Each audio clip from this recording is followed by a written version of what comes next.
नमस्कार दोस्तों, महायोद्धा की आप इस यात्रा का आनंद ले रहे हैं तो जरूर लाइक करें और सब्सक्राइब करें।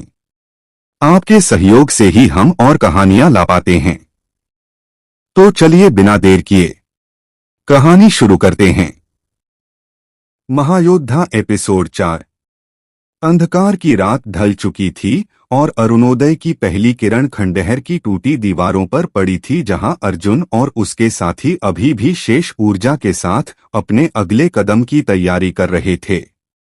वेदांग एक चट्टान पर ध्यान में बैठा था। उसकी आंखें बंद थीं पर मन विशाल आकाश की गहराइयों में डूबा हुआ था। तभी अचानक उसकी आंखें खुलीं और वह अर्जुन की ओर दौड़ा। वेदांग बोला, समय बहुत कम है, मुझे एक संकेत मिला है। रात्रि के तीसरे पहर में जो प्रकाश मेरे ध्यान में उतरा वह बता रहा है कि कृष्णचूड़ की शक्ति अब केवल उसकी तलवार में सीमित नहीं रही, वह एक नया अस्त्र बना रहा है जिसे यदि पूर्णता मिल गई तो वह संपूर्ण मानव सभ्यता को समाप्त कर सकता है। अर्जुन ने पूछा, वह अस्त्र कहाँ बन रहा है और क्या हम उसे नष्ट कर सकते हैं? वेदांग बोला, वह अस्त्र रक्तगंधा पर्वत की गुफा में बन रहा है, जहां केवल वही जा सकता है जिसके हृदय में निष्ठा और त्याग हो। वह स्थान भूत और भविष्य के बीच स्थित है, वहां शरीर से नहीं बल्कि आत्मा से जाना होता है। इतना सुनते ही सबके मन में डर की लहर दौड़ गई, पर अर्जुन के चेहरे पर अडिग साहस था। उसने कहा, मैं उस गुफा तक जाऊंगा, चाहे मेरा शरीर बचे या न बचे, पर यह युग बचेगा।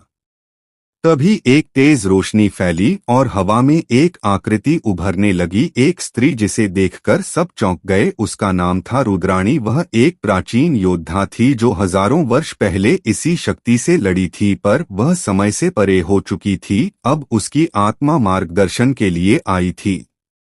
रुद्राणी बोली, अर्जुन, रक्तगंधा की राह सरल नहीं, वहां काल ब्रह्म का पहरा है जिसे हराने के लिए केवल अस्त्र नहीं आत्मबल चाहिए। तुमसे पहले जो भी वहां गया वह लौटकर नहीं आया, अब केवल तुम और तुम्हारे हृदय की अग्नि उसे पार कर सकती है। अर्जुन ने प्रण लिया कि वह रुकने वालों में नहीं है। वह अपने साथ वेदांग और रणवीर को लेकर यात्रा के लिए निकल पड़ा और बाकी योद्धाओं को संदेश दिया कि वे ग्रामवासियों की रक्षा करें और संकेत मिलते ही जंगल की पूर्वी सीमा पर इकट्ठा हो। रास्ते में उन्हें एक वीरान गांव मिला, वहां सब कुछ जला हुआ था। केवल एक वृद्ध स्त्री जीवित थी जो बोल नहीं सकती थी, पर उसकी आंखों में ऐसा भय था मानो उसने स्वयं मृत्यु को देखा हो। उसने मिट्टी में उंगलियों से जो आकृति बनाई वह एक त्रिशूल के ऊपर एक आंख की था और चौंक गया। उसने कहा, यह चिन्ह काल ब्रह्म का है, वह यहाँ आ चुका है, इसका अर्थ है हमें देर हो चुकी है। तभी आकाश से काले पक्षियों का झुंड नीचे गिरा और उनमें से एक भयानक छाया निकली। वह छाया बिना आकार के थी, पर उसकी उपस्थिति से पृथ्वी कांप उठी। रणवीर ने तलवार खींची और बोला, हम डरकर नहीं जिएंगे, चाहे आज अंतिम युद्ध क्यों न हो जाए। अर्जुन ने अपनी तलवार आकाश की ओर उठाई और कहा, यह समय है जब रक्षक योद्धा बने, अब निर्णय होगा कौन जीतेगा। छाया ने हमला किया और युद्ध आरंभ हुआ, एक ऐसा युद्ध जिसमें शरीर की नहीं आत्मा की परीक्षा थी। हर वार विचार पर होता और हर चोट अंतरात्मा पर लगती। अर्जुन ने जैसे ही अपने चित्त को शुद्ध किया वैसे ही उसकी तलवार में नीली ज्वाला जलने लगी। वह ज्वाला किसी साधारण अग्नि की नहीं थी, वह थी सत्य की अग्नि। उसने छाया पर वार किया और एक चीख आकाश में गूंजी जिससे सारे पक्षी उड़ गए और छाया छिन्न भिन्न हो गई।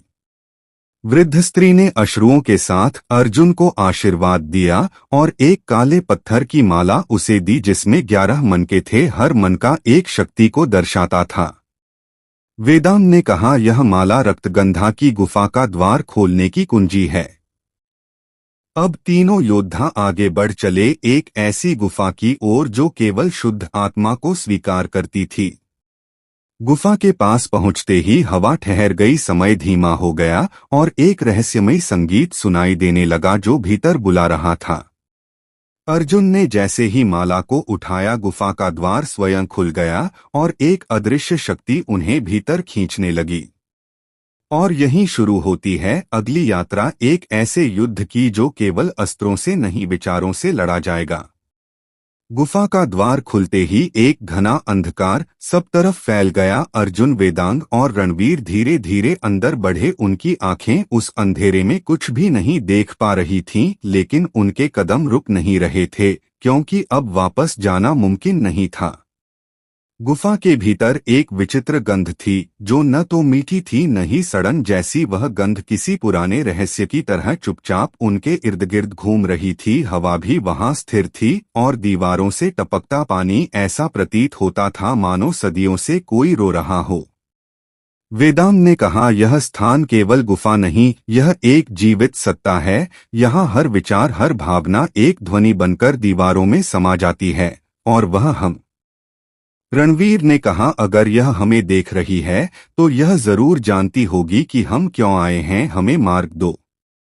तभी एक तेज प्रकाश अर्जुन की आंखों के सामने फैला और एक कण सा चमकता हुआ तारा उसके सिर के ऊपर आकर रुक गया। वह तारा धीरे धीरे नीचे उतरा और उसके हृदय से टकराया। एक आंतरिक झटका हुआ और अर्जुन को अपने बचपन की एक झलक दिखाई दी, जहां वह अपने पिता के साथ तलवार की कला सीख रहा था।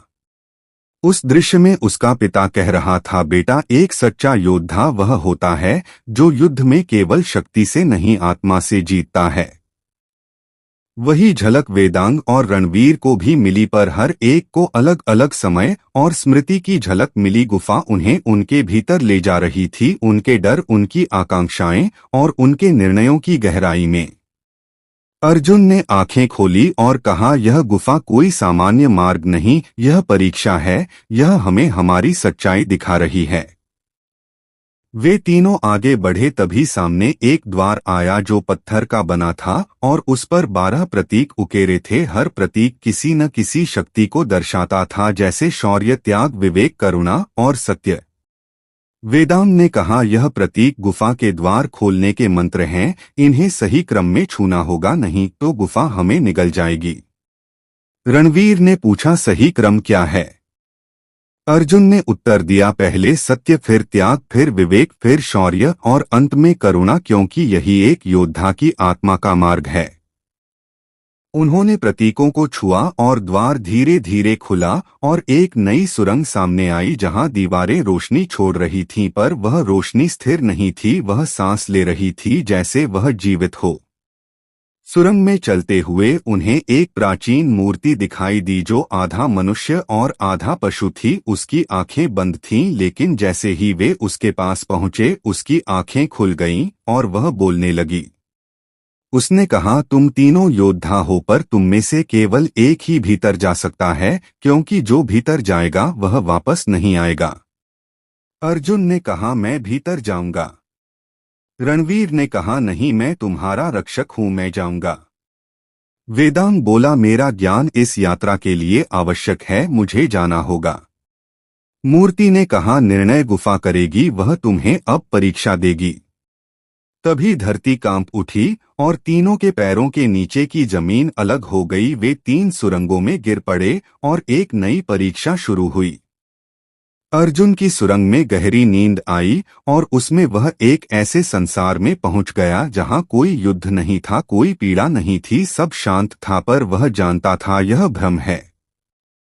रणवीर की सुरंग में उसे अपने पिता के अंतिम क्षण दिखाई दिए, जब वह रणभूमि में गिरा था और रणवीर ने उसे बचाने की कोशिश की थी, पर असफल रहा था। वेदांग की सुरंग में उसे एक विशाल पुस्तकालय दिखाई दिया, जहां हर किताब उसकी स्मृति से जुड़ी थी, पर कुछ किताबें खाली थीं जो उसके अधूरे ज्ञान को दर्शा रही थीं। तीनों को समझ आ गया कि यह परीक्षा केवल शारीरिक नहीं, आत्मिक थी। अब आगे क्या होगा? क्या अर्जुन चुन पाएगा सत्य का मार्ग? क्या रणवीर अपने दोष को स्वीकार कर पाएगा? क्या वेदांग ज्ञान की अधूरी सीढ़ी पर चढ़ पाएगा? यह सब जानने के लिए अगला भाग सुनिए। अगर आपको ये कहानी पसंद आई हो तो कृपया चैनल को लाइक करें, सब्सक्राइब करें और अपने दोस्तों के साथ जरूर शेयर करें। आपका कीमती समय देने के लिए धन्यवाद।